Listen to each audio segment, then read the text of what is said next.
Los que hayáis jugado al Resident Evil 4 original seguro que recordaréis a este monstruo.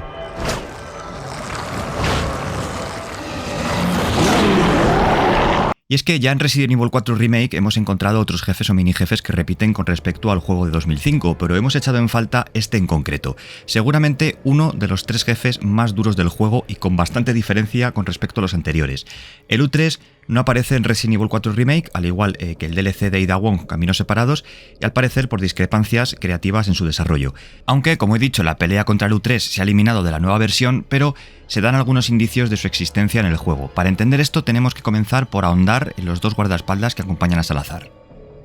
A pesar de que su origen es bastante desconocido, podemos encontrar algunos datos si echamos un vistazo a una serie de documentos que Leon encuentra en el castillo. Descubrimos que el U3 está designado como uno de los guardaespaldas personales de Salazar, pero vamos por partes. De entrada, en el remake vemos una novedad en la sala de agua dentro del castillo, un líquido negro que fluye y brota a través de unas piscinas y que no aparece en el juego original. Este extraño líquido es muy importante para entender lo que vamos a contar, ya que funciona como una especie de acelerador en el crecimiento del parásito dentro del huésped. Pero entrando en materia, esta nota nos habla sobre los experimentos que un mayordomo llamado Isidro Uriarte hacía con ese mismo líquido negro a petición de su señor Ramón Salazar, quien buscaba solucionar los defectos de la forma humana para alcanzar la perfección que sí tienen los artrópodos, es decir, los insectos, criaturas invertebradas que no tienen ni huesos ni esqueleto, pero con un exoesqueleto duro que los protege. Años más tarde, estos experimentos dieron como resultado los insectos voladores que Leon encuentra a lo largo del castillo y que fueron bautizados en un primer momento como los U2, quienes luego serían los novistadores. No obstante, aunque la pelea contra el U3 se haya eliminado del remake, todavía está en el juego. Si echamos un vistazo al documento llamado Crónicas de una búsqueda 2, que Leon encuentra en la sala donde los Iluminados obligaron a Ashley a beber el líquido negro, descubrimos que U3 es la designación de uno de los guardaespaldas de Salazar.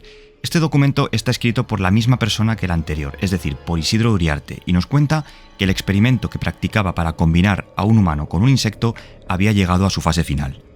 El ama de llaves del castillo se ofreció como voluntaria para este experimento, que tras un doloroso proceso de metamorfosis se convirtió en un ser nacido de la mutación entre un humano y un insecto, además de ser mucho más avanzado que los novistadores. Así que tiempo más tarde nació uno de los guardaespaldas de Ramón, a quien Isidro bautizó con el nombre de Pasante, quien sería presuntamente el U3.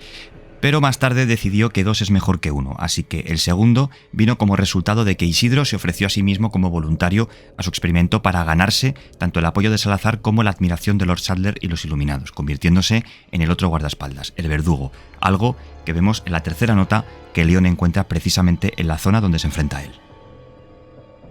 Abril, 9 años desde mi despertar. U3, mi querida esbirra pesanta, ha sido elegida como mano derecha del señor Ramón Salazar, pero ¿no serían mejor 2 manos? Es hora de que demuestre mi lealtad. Por tanto, el U3 es un monstruo creado por los Iluminados y en concreto por uno de los mayordomos de Salazar. Este monstruo no aparece como tal en el remake, pero sí que aparece mencionado en los documentos que hemos visto, dando a entender que será incluido en un próximo DLC. Además, a diferencia del juego original, U3 se nos mostraba en la isla y era un arma biológica parecida a un insecto humanoide, como hemos visto, fruto del experimento que Uriarte realizó fusionando el ADN de un humano con un artrópodo, dando como resultado este espécimen aterrador diseñado específicamente para matar. Y sí, solo para matar, porque a diferencia de los demás seres infectados por las plagas que pueden ser controlados por una de rango más alto, el U3 fue una contrapartida para Sadler, ya que no obedecía las órdenes de nadie, era literalmente incontrolable y utilizaba su fuerza bruta para machacar a todo aquel que se ponía a su paso sin conservar ni un ápice de inteligencia humana, como sí muestran por ejemplo los ganados. Es por ese motivo por el que seguramente fue encerrado en lo más profundo de la isla, para mantenerlo lejos ya que significaba un peligro para los planes de Sadler.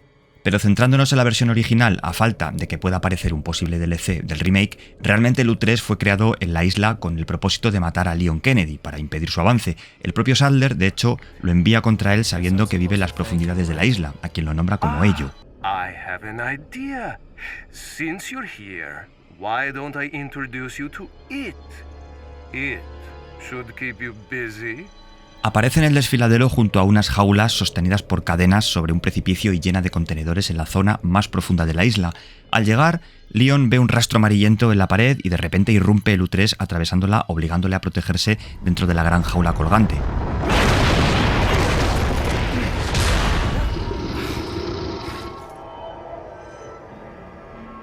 De primeras es una criatura parecida a un centauro con un tentáculo como brazo y una larga lengua que le cuelga de la mandíbula. La pelea con el U3 consta de varias fases. En la primera, Leon debe encontrar 3 interruptores en cada jaula. Cuando activa uno, se cierra la compuerta más cercana al interruptor y una de las jaulas cae al vacío en pocos segundos. Todo esto al mismo tiempo que debe esquivar sus ataques.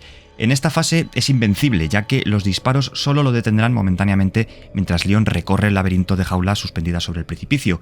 Tras esta fase, una enorme plaga surge de su espalda formando una cola con una mandíbula parecida a una potente pinza capaz de cortar a Leon por la mitad. Esta plaga está adherida a la espina dorsal de su parte humana, emergiendo desde la espalda, además de poseer 2 grandes pinzas, un rasgo que me recuerda un poco a lo que vimos con Vitores Méndez. Sin embargo, cuando caen las 3 partes de la jaula, Leon ve como el U3 se precipita hacia el abismo dándolo por muerto, pero solo segundos más tarde, este logra subir para seguir luchando, entrando en la siguiente fase. Esta vez en tierra firme, rodeado de algunas compuertas que se pueden abrir mediante palancas junto a barriles explosivos, y siendo ahora sí vulnerable al daño. El mayor peligro que tiene es la velocidad con la que persigue a Leon a pesar de su gran tamaño, además de una enorme resistencia al daño por armas convencionales y de ser capaz de excavar agujeros bajo tierra para realizar ataques sorpresa con su pinza. Una estrategia que me ayudaba bastante, al menos a mí, era atacarlo a distancia y utilizar las rejas para bloquear sus movimientos, dándonos un margen de tiempo para hacerle daño, ya que, bueno, en esta fase ya digo que todas las armas sirven, aunque el U3 posee una resistencia tan alta que pueden dejar a Leon con la munición justa. Algo que me llamó mucho la atención durante el combate es la plaga que le brota desde la espalda. Antes comenté que una de las características del U3 es que era un organismo fuera de control, sin ningún tipo de inteligencia humana, más cercano a los regeneradores que a los ganados. Sin embargo, cuando le hacemos el suficiente daño y matamos, por decirlo de alguna manera, a su forma humanoide, la plaga es la que toma el control de su cuerpo y de hecho se vuelve incluso más agresiva, así que tampoco está del todo claro qué tipo de plaga poseía originalmente en su cuerpo, ya que es diferente a las que han aparecido hasta ahora, a pesar de estar combinada con otro ADN.